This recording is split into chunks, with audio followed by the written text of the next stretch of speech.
I really loved the way you approached the press conference after the last pay-per-view, man, where you were like, look, stop talking about everyone else.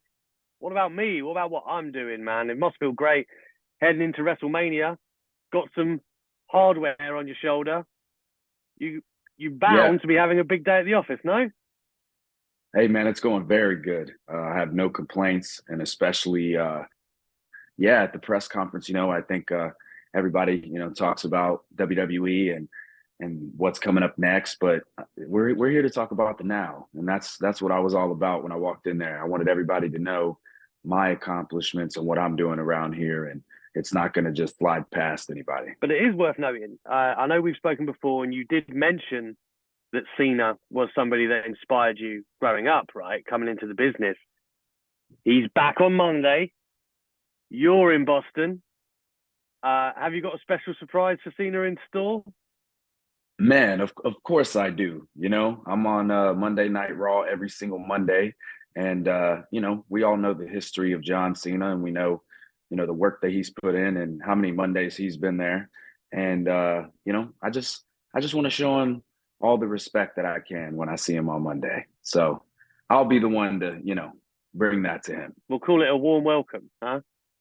Oh, very warm. It's going to be very warm. But this is the thing, man. Like Seth Rollins looks like he's going to be busy with Logan Paul, and Bobby Lashley looks like he's going to be busy with Bray Wyatt. So the guys that you've kind of been feuding with looks like the paths have cleared for WrestleMania.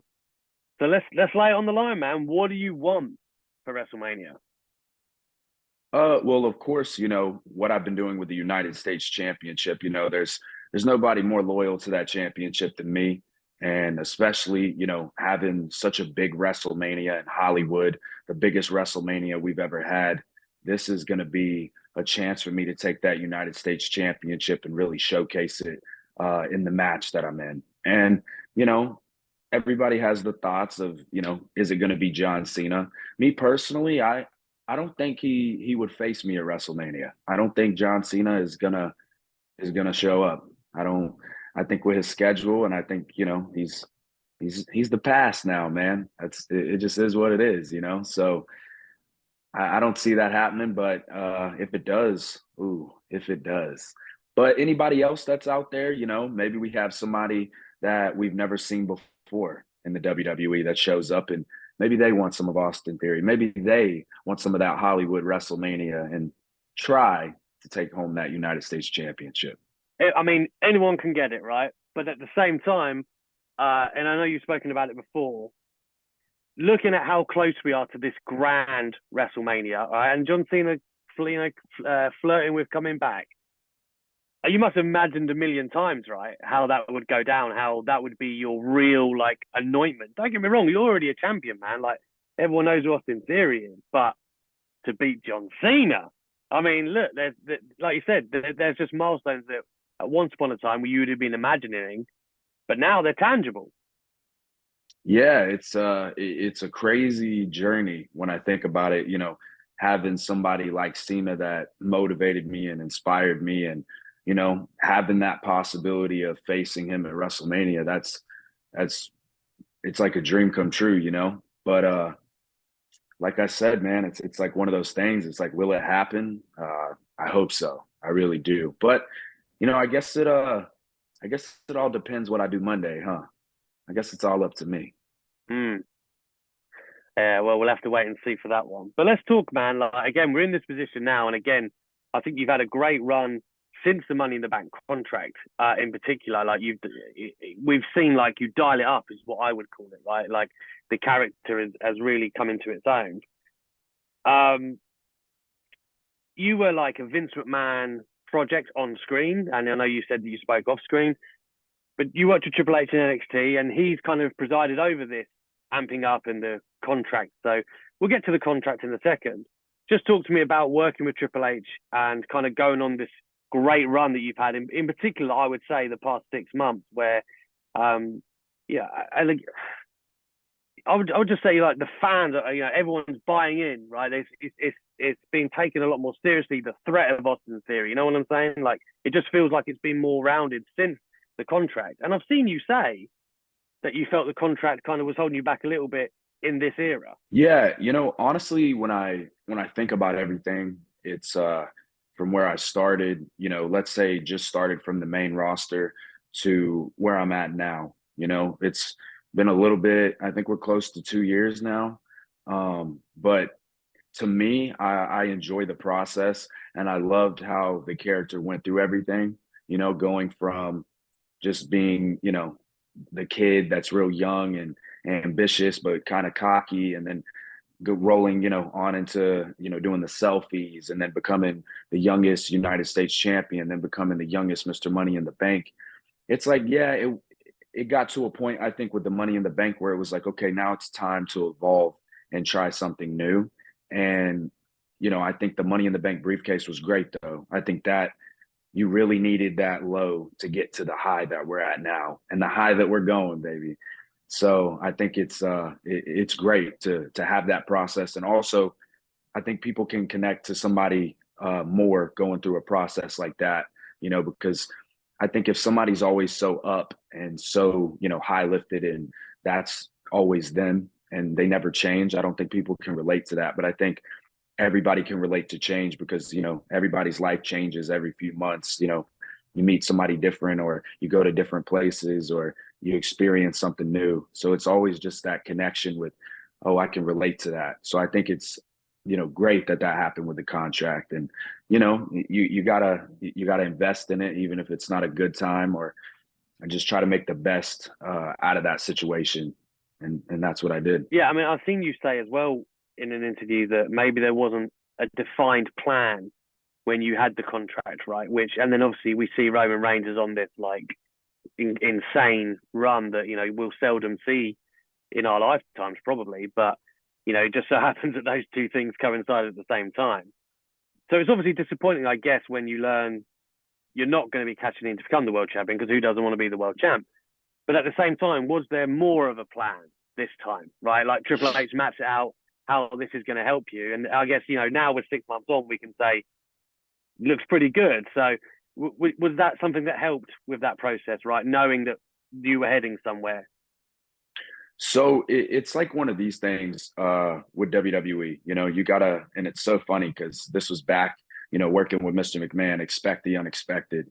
It's just one of those things where there's nothing that's really set in stone and nothing that's really mapped out, because at any moment, anything can happen, like just anything. So it's one of those things you don't really know exactly where something's going to go. You know what I mean? You just kind of, honestly, you show up and you give it everything you got, and that's what I do every time. And I mean, to me, there's no way of not getting anywhere if you're giving everything that you have and you're showing up and you're giving the best you can, no matter what the situation is, whether it's good or bad. And I feel like me just knowing, like, if I'm going as hard as I can with this Money in the Bank contract and trying to make it, the best that it can be and make it as memorable as it can be, it'll be fine. And then losing it and coming up with this new character and making it succeed and actually making it believable, that's all on me, So it's, even if there is a plan mapped out, and there's not, but it's almost like it's up to me anyway, whether we're going to make it there or not. So, but where we're at now, I'm definitely proud of it. Tyson Fury putting it on you Yes. at the castle. Again, though, like amazing crowd reaction and one of those amazing kind of moments, right? Like, yeah, one of those things you don't forget. Yeah, man. And, like I said, him being a world champion boxer, that's great. He got a knockout, but it was a cheap shot. And of course it was a cheap shot because it was Austin Theory. And he knows what would happen if I was looking him in his eyes. He knows what would happen. So yeah, that was, I wouldn't say it's smart on his plan, but that was probably the best thing he should have done, because any other way would have been bad for him, for sure. I saw, were you trained by AR Fox? Is that right? Is that Yes, I was. Yep, absolutely. I see. I didn't know this until I did some research. Has it been cool to see him kind of getting the spotlight on AEW recently? That must be kind of nice to see. Oh, it's amazing, especially the talent he has and just the mindset he has for wrestling. Period, it's very just amazing to watch. And me, literally knowing nothing about independent wrestling. When I started training at a wrestling school, he was the first person I met at a wrestling school. He's the first person that showed me anything at a wrestling school.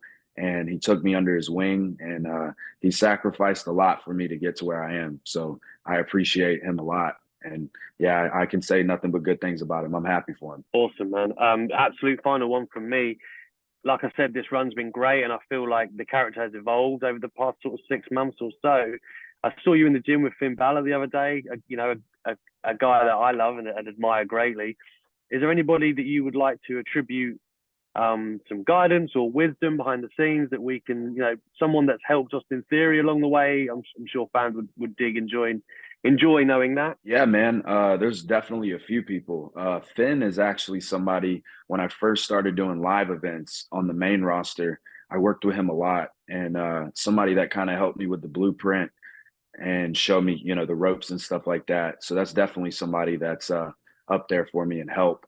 I would also say Jey Uso. That's somebody that from the beginning, when I was doing dark matches after NXT, and I was, proven that I could belong on the main roster. He was somebody that after every time I had a dark match, he would give me a little comment. And then I started realizing like, oh, he's, opening the door for me to, ask him stuff, and he's given me that. So I definitely took all I could, and I'd ask him stuff. And even to this day, like somebody that's just super helpful and is always watching and just gives it to you like it is. He doesn't sugarcoat anything, and he just wants to keep it real and just wants to see me succeed. And, I appreciate that. And I could tell that from the beginning. So definitely Jay. MVP is another one as well that helps me out a lot. But yeah, man, it's very cool, especially, being those guys that, I obviously admire, and getting in the ring with them. It's definitely a pleasure.